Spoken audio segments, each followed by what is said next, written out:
আপনি কি ডায়াবেটিস বা ওবেসিটি সমস্যায় ভুগছেন? অনেক চেষ্টা করেও ভাত, রুটি, আলু, মিষ্টি ইত্যাদি ছাড়তে পারছেন না? জানতে চান কিভাবে এগুলো না ছেড়েও আপনি আপনার ডায়াবেটিস, ওবেসিটি ইত্যাদি সমস্যার সমাধান করতে পারেন? আপনার কি খাবার কিছুক্ষণের মধ্যে আবার খিদে পেয়ে যায় বা ক্লান্তি লাগে? আসলে আমরা যখন আমাদের খাবারে সিম্পল কার্বোহাইড্রেট জাতীয় খাবার বেশি করে পরিমাণ খাই, সেটা আমাদের ব্লাড সুগার লেভেলকে হঠাৎ করে বাড়িয়ে দেয়। সেটা কন্ট্রোল করতে আমাদের শরীরে ইনসুলিন স্পাইক হয়, it's dangerous.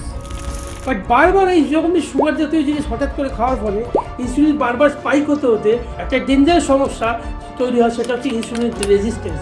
Friends, insulin resistance হচ্ছে সেই প্রধান কারণ যার ফলে ডায়াবেটিসের মতো ভয়ঙ্কর রোগ আমাদের শরীরে বাসা বাঁধতে পারে। তো সেক্ষেত্রে আপনি কি জানতে চান কীভাবে এই ভাত, রুটি, আলু এগুলো না ছেড়েও আপনি ইনসুলিন স্পাইকের হাত থেকে বাঁচতে পারেন? ফ্রেন্ডস, তার একমাত্র সমস্যার সমাধান হচ্ছে ফাইবার। হ্যাঁ ফ্রেন্ডস, ফাইবার জাতীয় খাবার আমরা যদি খাই তাহলে কিন্তু এই সমস্যা থেকে আমরা চিরতরে মুক্তি পাবো।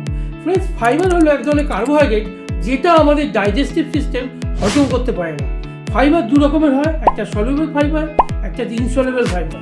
সলিউবল ফাইবার হচ্ছে সেটা যেটা জলের মধ্যে গুলে মিশে গিয়ে একটা জেলি টাইপ সাবস্টেন্স তৈরি করে। যেমন আমাদের একটা হাইওয়েতে গাড়ি যাওয়ার সময় রাস্তায় আমরা স্পিড ব্রেকার পাই, তেমনই খাদ্য নালীতে ডাইজেস্টিভ সিস্টেমের মধ্যেও এটা স্পিড ব্রেকারের কাজ করে এবং এই স্পিড ব্রেকারের ফলে আমাদের ডাইজেস্টিভ সিস্টেম স্লো হয়ে যায়, মানে আমরা ধীরে ধীরে ধীরে খাবার অ্যাবজর্ব হয়, হঠাৎ করে ইনসুলিন স্পাইক বাড়ে না। প্লাস আমাদের পুরো যে খাদ্যনালী, যেটা প্রায় 22 থেকে 24 ফুট লম্বা, এই খাদ্যনালীকে পরিষ্কার রেখে আমাদের শরীর থেকে দূষিত বর্জ্য পদার্থ বেরিয়ে যেতে সাহায্য করে। এছাড়া ফাইবারের সবচেয়ে গুরুত্বপূর্ণ কাজ হলো যে আমাদের পেটে 39 ট্রিলিয়ন গাট ব্যাকটেরিয়া আছে, যেটা আমাদের শরীরে কোষ আছে 30 ট্রিলিয়ন, মানে যত কোষ আছে তার চেয়ে বেশি গাট ব্যাকটেরিয়া আছে।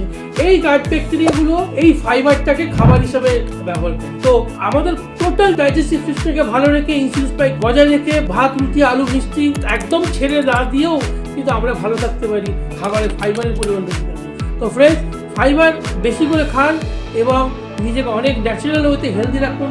এবং আপনার পরিচিত এরকম কোনো বন্ধু আছে যারা ভাত, রুটি, মিষ্টি, আলু একদম ছাড়তে পারছে না কিন্তু রোগা হতে চায় অথবা ডায়াবেটিস থেকে মুক্ত হতে চায়, তাদেরকে এই ভিডিওটি শেয়ার করুন এবং ডিটেলস জানতে আপনি এই সন্দীপ অধিকার ইনসাইট চ্যানেলকে ফলো করুন।